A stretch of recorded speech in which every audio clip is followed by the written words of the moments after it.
చూడడానికి, ఆయన గొప్ప కార్యాలందు విశ్వాసం ఉంచడానికి కనుక నీ హృదయాన్ని అప్పగిస్తే గొప్ప గొప్ప కార్యాలని నువ్వు చూడగలుగుతావు.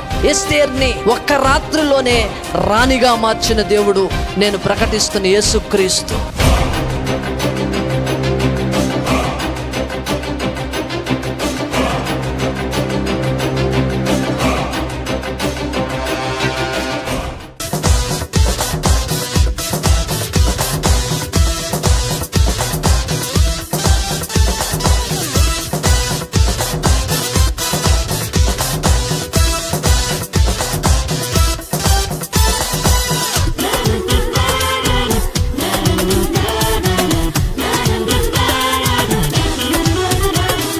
నిజమైన ద్రాక్షావల్లి నా యేసయ్యా, నాలో నీవు నీలో నేను కలసి ఉందామయా, మిళితమౌదామయా.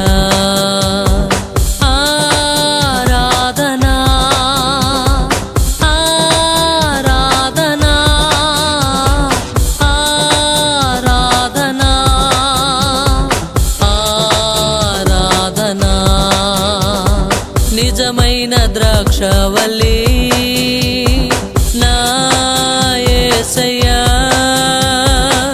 నాలో నీవు నీలో నేను కలసి ఉందామయా, మిళితమౌదామయా.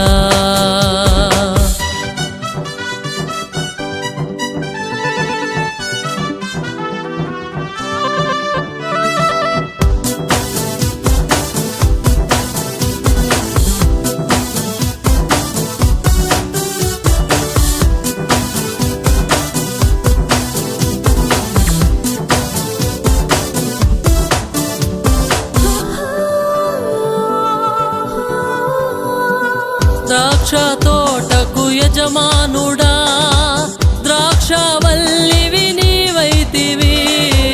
ద్రాక్ష తోటకు యజమానుడా, ద్రాక్షావల్లివి నీవైతివి. తీగను నేనై ఉండగా నన్నంటు కట్టి స్థిరపరచినావు. తీగను నేనై ఉండగా నన్నంటు కట్టి స్థిరపరచినావు, నన్నంటు కట్టి స్థిరపరచినావు. నిజమైన ద్రాక్షావల్లి నా యేసయ్యా, నాలో నీవు నీలో నేను కలసి ఉందామయా, మిళితమౌదామయా.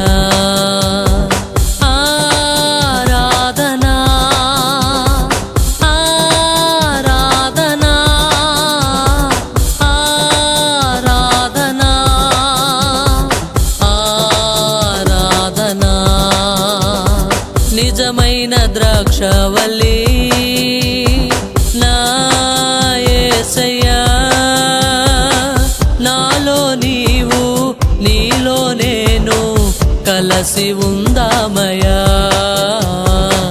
మిళితమౌదామయా.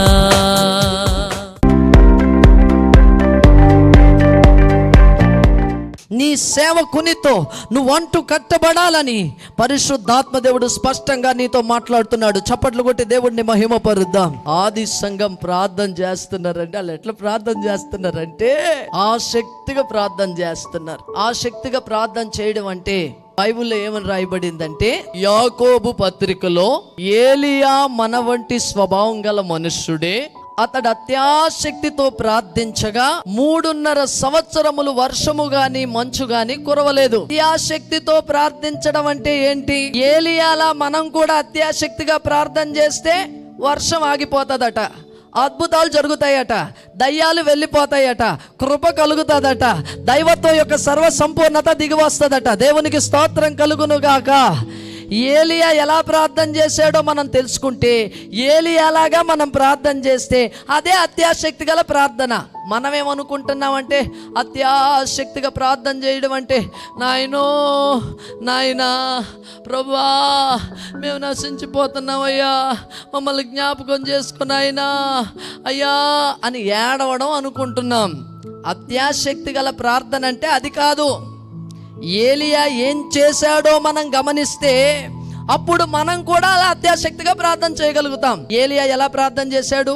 ఆహాబు ఎదురుగా నిలవబడి ఆహాబు ముక్కు మీద వేలు పెట్టి, ఆహాబు నేనెవని సన్నిధి నిలవబడి ఉన్నాను, ఆ యెహోవా జీవము తోడు, నా మాట ప్రకారంగా గాక వర్షము గాని మంచు గాని 3.5 సంవత్సరాల్లో కురవను గాక కురవదు అని ఆజ్ఞాపించాడు,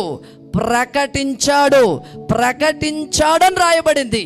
ప్రకటించే ప్రార్థన అత్యాశక్తి గల ప్రార్థన. చప్పట్లు కొట్టి దేవుడిని మహింపరు. ప్రకటించే ప్రార్థన, ఏడ్చే ప్రార్థన కాదు, ఆక్రందన చేసే ప్రార్థన కాదు, అడిగే ప్రార్థన కాదు, ఆజ్ఞాపించే ప్రార్థన, ప్రకటించే ప్రార్థన అత్యాశక్తి గల ప్రార్థన. అంటే పేతురు కోసం సంఘం అత్యాశక్తితో ప్రార్థన చేశారు అంటే అర్థం ఏంటంటే, పేతురు కోసం సంఘం అంతా మోకరించి ప్రకటిస్తున్నారు, ఆజ్ఞాపిస్తున్నారు. దేవునికి స్తోత్రం. ఏమని ఆజ్ఞాపిస్తున్నారు తెలుసా? మోకరించారా, ప్రభువా యేసు నామములో పేతురు గారు సంకెళ్ళు తెంచబడును గాక, యేసు నామములో అద్భుతాలు జరుగును గాక, యేసు నామములో దేవదూత దిగును గాక, నజరేయుడైన యేసు నామములో ఓ వెలుగు పేతురున్న గదిలో వెలుగు ప్రకాశించును గాక, దేవదూతల పరిచర్య మా సేవకుడికి అందును గాక. హల్లెలూయా. వీళ్ళు గాక అని ఒకళ్ళు ప్రార్థన చేస్తే మిగిలిన వాళ్ళందరూ మౌనంగా అట్లా ఉండలా, ఆమేన్ అంటున్నారు. దేవునికి స్తోత్రం. హల్లెలూయా. యేసు నామములో మా సేవకుడు అప్పుల్లోంచి బయటకు వచ్చును గాక. ఆమేన్ అని అంటారా? ఆమేన్. యేసు నామములో అద్భుతాలు జరుగును గాక, యేసు నామములో దేవుని కృప వెల్లడవును గాక, యేసు నామములో దేవుని కృపలో మా సేవకుడు వర్ధిల్లును గాక, యేసు నామములో మా సంఘం లక్షల్లోకి ఇంకా కోట్లలోకి మారిపోవును గాక. ఆమేన్ చెప్పండి. యేసు నామములో సెంట్లు కాదు, ఎకరాలు కాదు, కిలోమీటర్ల స్థలాలు దేవుడు మాకు ఇచ్చును గాక. ఆమేన్. యేసు నామములో 2 కిలోమీటర్ల పొడవు, 1 కిలోమీటర్ వెడల్పున్న స్థలం దేవుడు మనకు అనుగ్రహించును గాక. ఆమేన్ చెప్పండి. హల్లెలూయా. నువ్వు అత్యాశక్తితో ప్రార్థన చేస్తే సంకెళ్ళు తెగిపోతాయి, బంధకాలు ఊడిపోతాయి. హల్లెలూయా. మనం కలిగి ఉన్న పరిస్థితి వైపు చూడకూడదు, మనం అత్యాశక్తితో ప్రార్థన చేయాలి. ఏ పరిస్థితిలో ఉన్నా కానీ నీ ప్రార్థన సంకెళ్ళు తెంచాలి, నీ ఆరాధన సంకెళ్ళు తెంచాలి, విడుదల కలిగించాలి, అద్భుతాన్ని చెయ్యాలి, గోడలు బద్దలు చెయ్యాలి. దేవునికి స్తోత్రం. ఆ జైల్లో పౌలు గారు, శీల గారు ఉన్నారు. పౌలు గారు పాట మొదలు పెట్టాడు. ఎక్కడ? జైల్లో. ఎక్కడున్నా కానీ ప్రార్థన ఆరాధన విడిచిపెట్టమాక అని చెప్పి పక్కలతో. ఎక్కడున్నా కానీ, చెరసాల్లో ఉన్నా, ఎక్కడున్నా కానీ ప్రార్థన కానీ ఆరాధన కానీ విడిచిపెట్టమాక అని చెప్పు. హల్లెలూయా. ఆ చెరసాల్లో పేతురు గారు పాట ఎత్తుకున్నారు.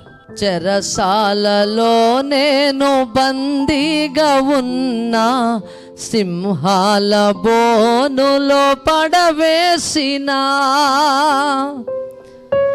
చెరసాలలో నేను బందీగా ఉన్నా, సింహాల బోనులో పడవేసినా, యేసు నామమే ఆధారము కాగా, యేసు రక్తమే మా విజయము.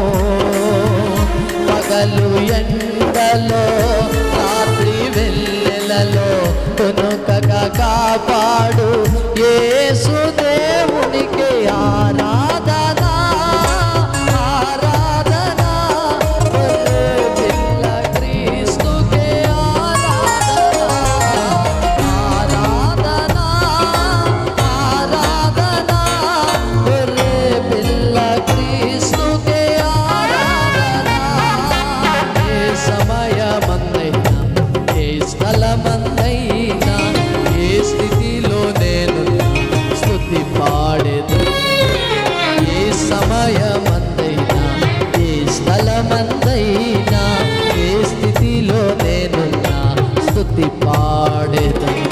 హల్లెలూయా హల్లెలూయా. ఎప్పుడైతే పౌలు గారు పాట పాడుతున్నారో ఇక శీల గారు కూడా పక్క నుంచి మొదలు పెట్టారు. దేవునికి స్తోత్రం. హల్లెలూయా.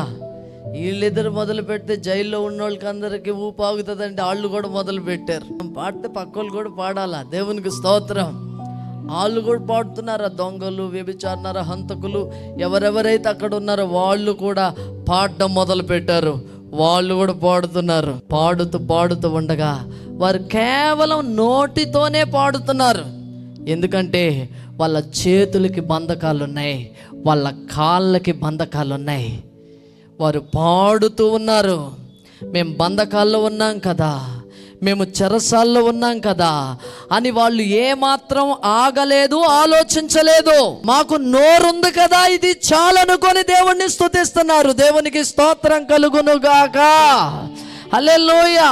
ప్రతికూలమైన పరిస్థితిలో కూడా దేవుణ్ణి స్తుతించే అలవాటు, ఆలోచన వారికి ఉంది. వారు దేవుణ్ణి స్తుతిస్తున్నారు. దేవుడు చూశాడు వీరు ప్రతికూలమైన పరిస్థితిలోనే నన్ను ఆరాధిస్తున్నారు. వీరి చేతులకి బంధకాలున్నాయి, వీరి కాళ్ళకి బంధకాలున్నాయి. అయ్యో, వీరి కాళ్ళకు ఉన్న బంధకాలు, వీరి చేతులకు ఉన్న బంధకాలు గనక నేను తెంచి వేస్తే వీరు చేతులతో చప్పట్లు కొడతారు, వీరి కాళ్ళతో నాట్యం ఆడుతారు. దేవునికి స్తోత్రం కలుగును గాక. హల్లెలూయా హల్లెలూయా. నేను చెప్తున్నాను, స్తుతిద్దామనే ఆలోచన నీకొస్తే చాలు, ఆరాధిద్దామనే ఆలోచన నీకొస్తే చాలు, నీ బంధకాలు తెగిపోతాయి, నీకు విడుదల కలుగుతుంది. నీ చేతులకున్న బంధకాలు తెగిపోవును గాక, నీ కాళ్ళకున్న బంధకాలు తెగిపోవును గాక, సంపూర్ణంగా ఆరాధించే స్థితిలోనికి నీ వచ్చుదువు గాక. అప్పులనే బంధకం తెగిపోవును గాక, అనారోగ్యం అనే బంధకం తెగిపోవును గాక, ప్రతి విధమైన శాపపు కాడి విరగొట్టబడును గాక, విడుదల కలుగును గాక, విడుదల కలుగును గాక, విడుదల కలుగును గాక, విడుదల కలుగును గాక. చప్పట్లు కొట్టి దేవుణ్ణి మహిమపరుద్దాం. హల్లెలూయా హల్లెలూయా. నువ్వు ఆరాధిస్తే బంధకాలు తెగిపోవాలి. నువ్వు ప్రార్థన చేసినా కానీ, నువ్వు అత్యాశక్తితో ప్రార్థన చేస్తే బంధకాలు తెగిపోవాలి. ఆది సంఘం అత్యాశక్తితో సేవకుని గూర్చి ప్రార్థన చేస్తున్నారు. ఇల్లు గురించి కాదు, పొలం గురించి కాదు, పిల్లల భవిష్యత్తు గురించి కాదు, మరి దేని గురించో కాదు. వారు ప్రార్థన చేస్తుంది సేవకుని గురించి, సేవకుని యొక్క భవిష్యత్తు గురించి, సేవకుని యొక్క విడుదల గురించి, సేవకుడు విడిపించబడాలని. అందుకే బైబుల్ చెప్తా ఉంది, మీరు ప్రార్థన చేయాల్సింది పనివారి కోసం, మీరు ప్రార్థన చేయాల్సింది సేవకుల కోసం. మనం ప్రార్థన చేసేటప్పుడు ఏమని ప్రార్థన చేస్తామంటే, ప్రభువా నశించిపోతున్నారయ్యా, నశించిపోతున్న ఆత్మలనైనా ప్రభా, తాగుబోతులను మార్చు నాయనా, వ్యభిచారులు మార్చు నాయనా అంటే అప్పుడు యేసు ఏమంటారంటే, ఎందుకయ్యా అంత భారంగా ప్రార్థన చేస్తావు? కోత విస్తారంగా ఉంది, దానికోసం ఎందుకు ప్రార్థన చేస్తావు? పనివారు కొదువుగా ఉన్నారు, దానికోసం ప్రార్థన చెయ్యి అంటాడు ఆయన. దేవునికి స్తోత్రం కలుగును గాక. కోత విస్తారంగా ఉంది, పనివారు కొదువుగా ఉన్నారు, పనివారి కోసం ప్రార్థన చేయండి. ఎవరైతే పనిలో ఉన్నారో వారు నమ్మకంగా పని చేయాలి. చేయాలని, విస్తారంగా పని చేయాలని, జ్ఞానం కలిగి పని చేయాలని, దేవుని కృపతో విస్తారంగా వాడబడాలని, అద్భుతాలు, ఆశ్చర్య కార్యాలు, సూచక్రియలు, మహత్కార్యాలు వారి జీవితంలో చోటు చేసుకోవాలని, వారి జీవితాలు ఆశీర్వదించబడాలని, అనేక మందికి ఆశీర్వాదకరంగా ఉండాలని వారి కోసం ప్రార్థన చేయండి. ఇంకా పనివారు లేపబడాలని, పనివారు కొదువగా ఉన్నారు, ఇంకా పనివారు లేపబడాలని, పనివారు మౌనంగా ఉండకూడదని, విస్తారంగా పని చేయాలని, పని వారి కోసం. అంటే దానికి అర్థం ఏంటంటే క్రీస్తు బానిసల కోసం, క్రీస్తు దాసుల కోసం. దాసుడు అనే మాటకు అర్థం ఏంటంటే బానిస. క్రీస్తుకు మాత్రమే బానిస, క్రీస్తుకు మాత్రమే బానిసలుగా బ్రతుకుతున్న వారి కోసం మీరు ప్రార్థన చేయాలి. అపోస్తలుల కోసం ప్రార్థన చేయాలి. పౌలు అంటా ఉన్నాడు, నేను యేసుక్రీస్తు దాసుడను, అపోస్తలుడుగా ఉండబడుటకు పిలవబడిన వాడును. అంటే అర్థం ఏంటంటే నేను క్రీస్తుకు బానిసని, పంపబడిన వాడను, పిలువబడిన వాడను, ఏర్పాటు చేయబడిన వాడను అనే అర్థాలు ఉన్నాయి దానికి. దేవునికి స్తోత్రం కలుగును గాక. వారిని కోసం మీరు ప్రార్థన చెయ్యాలి. ప్రార్థన చేయాల్సిన ఆవశ్యకత, బాధ్యత ప్రభువు మీకు అప్పగించాడు. చప్పట్లు కొట్టి దేవుడిని మహిమపరుద్దాం. చూడండి, పేతురు కోసం సంఘం ఏం ప్రార్థన చేస్తున్నారు? పేతురు కోసం. ఎలా ప్రార్థన చేస్తున్నారు? నీరసంగా ప్రార్థన చేసినట్లుగా రాయబడలా, నిద్రపోతూ ప్రార్థన చేసినట్లుగా రాయబడలా, పడుకొని ప్రార్థన చేసినట్టుగా రాయబడలా, మాంద్యంతో ప్రార్థన చేసినట్టుగా రాయబడలా.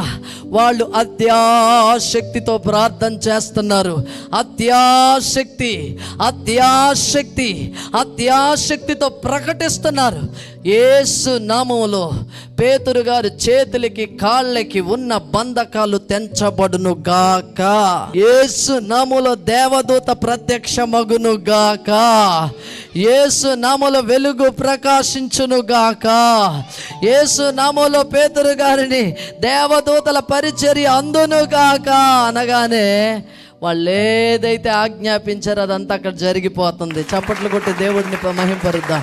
సేవకుడి విషయమై నీకు భారం ఉండాలా, సేవకుడి విషయమై నీకు బాధ్యత ఉండాలా.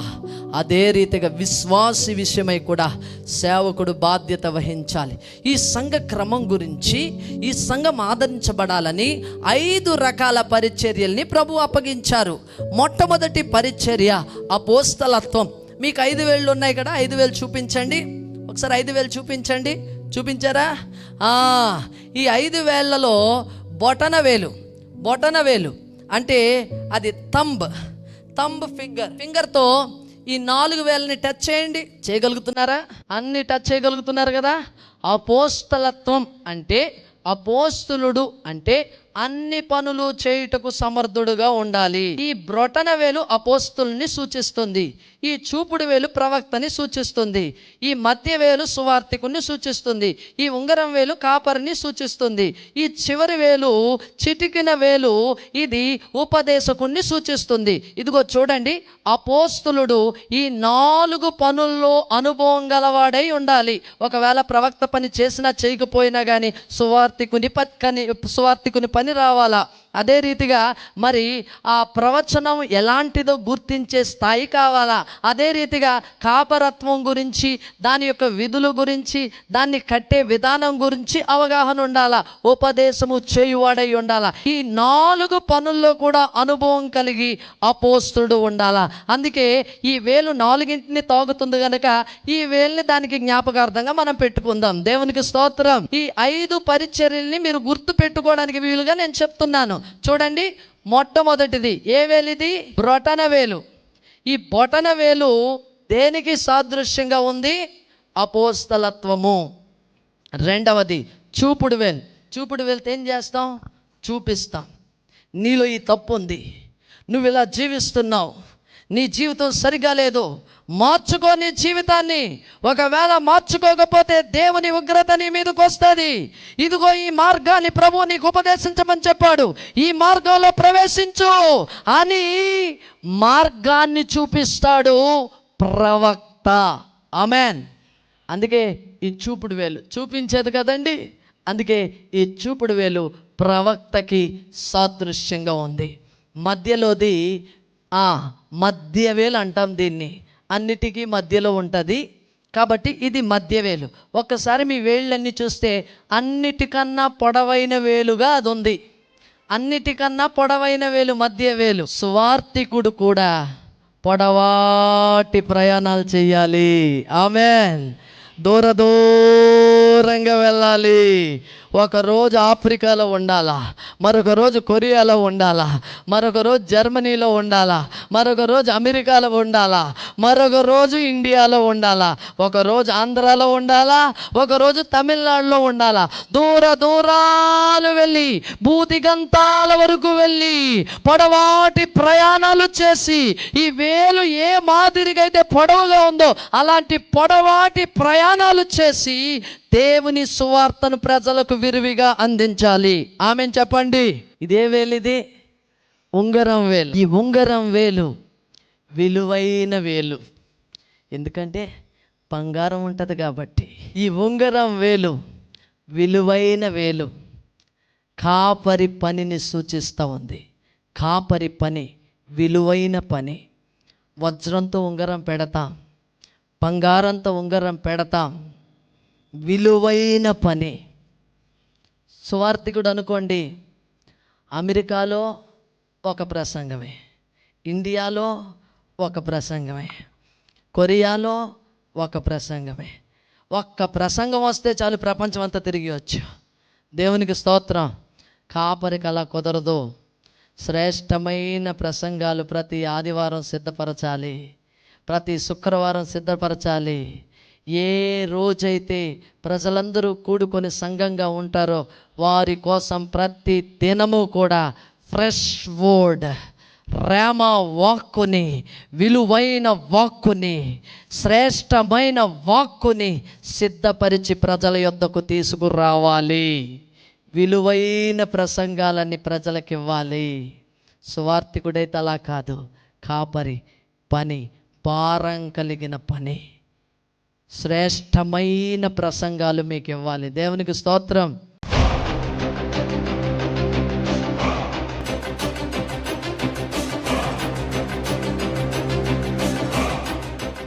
ఇప్పుడే heal right now in the name of Jesus of Nazareth. యేసు నామములో స్వస్థత కలుగును గాక, స్వస్థత కలుగును గాక, స్వస్థత కలుగును గాక. ప్రతి నొప్పి, ప్రతి వ్యాధి శరీరం నుంచి బయటకు పోమని ఆజ్ఞాపిస్తున్నాను. కిడ్నీలో ఇన్ఫెక్షన్స్ యేసు నామములో బయటకు పోమని ఆజ్ఞాపిస్తున్నాను. యేసు నామములో స్వస్థత కలుగును గాక, స్వస్థత కలుగును గాక. లివర్ ఇన్ఫెక్షన్స్ యేసు నామములో స్వస్థత కలుగును గాక. ఓ ఊపిరితిత్తులకు సంబంధించిన వ్యాధులు యేసు నామములో స్వస్థత కలుగును గాక. ఓవర్ వెయిట్ యేసు నామములో స్వస్థత కలుగును గాక. యేసు నామములో అద్భుతాలు జరుగును గాక. నాయనా ఆ సైనస్, మైగ్రేన్ యేసు నామములో తొలగిపోమని ఆజ్ఞాపిస్తున్నాను. ఇప్పుడే స్వస్థత కలుగును గాక. నాయనా ఆ యొక్క కాళ్ళల్లో ఉన్న నొప్పులు, ఆ నీ పెయిన్స్, ఆ యొక్క ఆర్థరైటిస్ యేసు నామములో బయటికి పోమని ఆజ్ఞాపిస్తున్నాను. యేసు నామములో ఆ యొక్క నా ప్రభువా నాయన కణుతులు, గడ్డలు కరిగిపోమని ఆజ్ఞాపిస్తున్నాను. రక్తంలో ఉన్న ఇన్ఫెక్షన్ తొలగిపోమని ఆజ్ఞాపిస్తున్నాను. షుగర్ నార్మల్ అవ్వమని ఆజ్ఞాపిస్తున్నాను. నేను బ్లడ్ ప్రెషర్ నార్మల్ అవ్వమని ఆజ్ఞాపిస్తున్నాను. యేసు నామములో స్వస్థత కలుగును గాక. యేసు నామములో స్వస్థత కలుగును గాక. యేసు నామములో స్వస్థత కలుగును గాక. పరిశుద్ధాత్మ దేవుడు అల్లాడుతూ ఉన్నాడు. పరిశుద్ధాత్మ దేవుడు కార్యం చేస్తా ఉన్నాడు. ఇప్పుడే అద్భుతం జరగబోతా ఉంది, జరుగుతూ ఉంది. హల్లెలూయా. యేసు నామములో ప్రతి నొప్పి, నడువున పేసురాలు బయటికి పోమని ఆజ్ఞాపిస్తున్నాను. ఓ యేసు నామములో ప్రతి నొప్పి బయటికి పోమని ఆజ్ఞాపిస్తున్నాను. ఓ స్పైనల్ కార్డ్ ప్రాబ్లమ్స్ యేసు నామములో బయటికి పోమని ఆజ్ఞాపిస్తున్నాను. నరాలకి సంబంధించిన వ్యాధులు యేసు నామములో స్వస్థ కలుగును గాక. యేసు నామములో అద్భుతం జరుగును గాక. యేసు నామములో అద్భుతం జరుగును గాక. యేసు నామములో అద్భుతం, యేసు నామములో అద్భుతం, యేసు నామములో అద్భుతం, యేసు నామములో అద్భుతం. యేసు నామములో స్కిన్ డిసీజెస్ కొన్ని దేవుడు చూపిస్తున్నాడు, పరిశుద్ధాత్మ దేవుడు చూపిస్తున్నాడు. స్కిన్ డిసీజ్ ఎవరికో స్కిన్ డిసీజ్ ఉంది. ఆ స్కిన్ డిసీజ్ చేత బాధపడుతున్నారు, చర్మ సంబంధమైన వ్యాధి చేత బాధపడుతున్నారు. ఇప్పుడే నీకు స్వస్థత వస్తూ ఉంది, ఇప్పుడే నీకు స్వస్థత వస్తూ ఉంది. యేసు నామములో స్కిన్ డిసీజ్ తొలగిపోవును గాక. ఆ శరీరాన్ని పట్టి పీడిస్తున్న మహమ్మారి శరీరాన్ని నుంచి బయటికి పొమ్మని ఆజ్ఞాపిస్తున్నాను. స్వస్థత కలుగును గాక. మంత్ర ప్రయోగాలు యేసు నామములో తొలగిపోవును గాక. చేతబడి శక్తులు యేసు నామములో లైవ్ అయిపోవును గాక. యేసు నామములో ఓ చిల్లంగి శక్తులు లైవ్ అయిపోవును గాక. ఓ దయ్యపు దయ్యపు శక్తి లయమైపోవును గాక. యేసు నామములో అద్భుతాలు జరుగును గాక. యేసు నామములో కృప కలుగును గాక. అల్లాడుతున్న పరిశుద్ధాత్మ దేవుడు ప్రతి ఒక్క జీవితంలో వెలుగు కలుగ చేయును గాక. యేసు నామములో ఉద్యోగాలు లేని వారికి ఉద్యోగాలు, ప్రమోషన్స్ లేని వారికి ప్రమోషన్స్ యేసు నామములో ఇప్పుడే ప్రమోట్ చేయండి. నీ ప్రజల్ని ప్రమోట్ చేయండి, ఆధ్యాత్మికంగా ప్రమోట్ చేయండి, శారీరకంగా ప్రమోట్ చేయండి, అన్ని విషయాల్లో వర్ధిల్ల చేయండి, ఆత్మలో వర్ధిల్ల చేయండి. కృప చూపించండి నాయన. మీకు స్తోత్రం స్తోత్రం స్తోత్రం. అద్భుతం జరుగును గాక. యేసు నామములో ఇప్పుడే ఇప్పుడే ఇప్పుడే. హల్లెలూయా. యేసు నామములో అడుగుచున్నాను తండ్రి. ఆమేన్.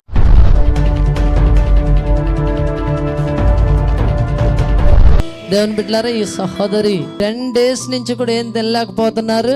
ఇక్కడి నుంచి ఈ భాగం అంతా కూడా మంటతో ఉంది. అయితే ప్రభు ముట్టి స్వస్థపరిచారు. చప్పట్లు కొట్టి దేవుడిని మహిమపరుద్దాం. Hallelujah. Bless this lord. Hallelujah. 18 సంవత్సరాల నుంచి మీరు దురాత్మ చేత బాధపడుతున్నారు. మీకు మొన్న ఆదివారం విడుదల కలిగింది. ఆ దురాత్మ నుంచి విడుదల కలిగింది కంప్లీట్గా. ఆ డెవిల్ నుంచి, ఆ దయ్యపు శక్తుల నుంచి, చీకటి అంధకార శక్తుల నుంచి మీకు విడుదల కలిగింది. ఆమేన్ చెప్పండి. ఎన్ని దయ్యాలు అనుకుంటున్నావు నువ్వు? 30 దయ్యాలు ఒకేసారి కేకేసుకొని వెళ్ళిపోయి. చప్పట్లు కొట్టి దేవుడిని మహిమపరుద్దాం. Be healed in the name of Jesus of Nazareth.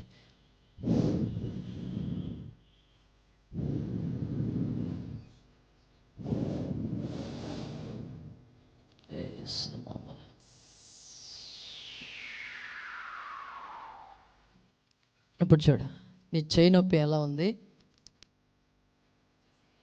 లేగలేదు చెయ్యి ఉదయం నుంచి. ఇప్పుడు లేపు చూడు. హల్లెలూయా. ఉదయం నుంచి చెయ్యి లేగలా, ఇప్పుడు లెగుస్తుంది. చప్పట్లు కూడా దేవుడిని మహిమపరుద్దాం. ఇంకే నొప్పి ఉంది, అది కూడా పోయింది. ఏది? గుండెలు. ఇప్పుడు ఎలా ఉంది? గుండెల్లో నొప్పి కూడా పోయింది. చప్పట్లు కొట్టి దేవుడిని మహిమపరుద్దాం. హల్లెలూయా హల్లెలూయా. ఫైర్ యాక్సిడెంట్ జరిగింది. చెయ్య కాలు కూడా కాలిపోయినాయి. ఏమి తెలియని పరిస్థితి, చాలా భయంకరమైన పరిస్థితిలో ప్రేయర్ ఆయిల్ అప్లై చేసుకున్నారు. ఆ బిడ్డకి స్వస్థత వచ్చింది. చప్పట్లు కొట్టి దేవుడిని మహిమపరుద్దాం. హల్లెలూయా హల్లెలూయా. ప్రేయర్ ఆయిల్ అప్లై చేసుకున్నప్పుడు ఆ బిడ్డకి ఏ ఫైర్ యాక్సిడెంట్ అయితే జరిగిందో దానిలో చాలా భయంకరమైన పరిస్థితుల్లో ఫోన్ చేసి ప్రార్థన కూడా చేయించుకున్నారు. మరి అంటే నా పరిస్థితి ఏం బాగోలేదండి, చావుకి బ్రతికి మధ్యలో నేను కొట్లాడుతున్నానని ప్రార్థన చేయించుకున్నారు. దేవుడు అద్భుతం చేశాడు. సజీవుల లెక్కలో ఆయన్ని తీసుకొచ్చి దేవుడు ఇక్కడ నిలవబెట్టాడు. ఆయన్ని ప్రభు ముట్టి స్వస్థపరిచాడు. ఇంకా సంపూర్ణ ఆరోగ్యం వీరికి కలుగునుగాక. పసిపిల్ల దేహవలైన దేహం మారిపోనుగాక. యేసునాలో ప్రతి నొప్పి, ప్రతి బాధ శరీరంలో మాయమైపోనుగాక. యేసునాలో ప్రతి గాయం కట్టబడుగాక. యేసునామములో డైజెషన్ సిస్టమ్ అంతా తాకబడి ఆకలి లేదు మీకు. ఈ రోజు నుంచి దేవుడు ఆకలి పుట్టించబోతున్నాడు. చప్పట్లు కొట్టి దేవుడిని మహిమపరుద్దాం. Hallelujah hallelujah. Bless this lord in the name of Jesus.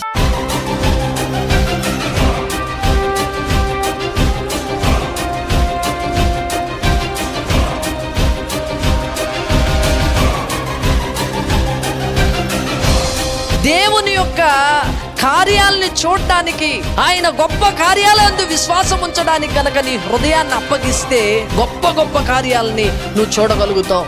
ఎస్తేర్ని ఒక్క రాత్రిలోనే రాణిగా మార్చిన దేవుడు నేను ప్రకటిస్తున్న యేసుక్రీస్తు.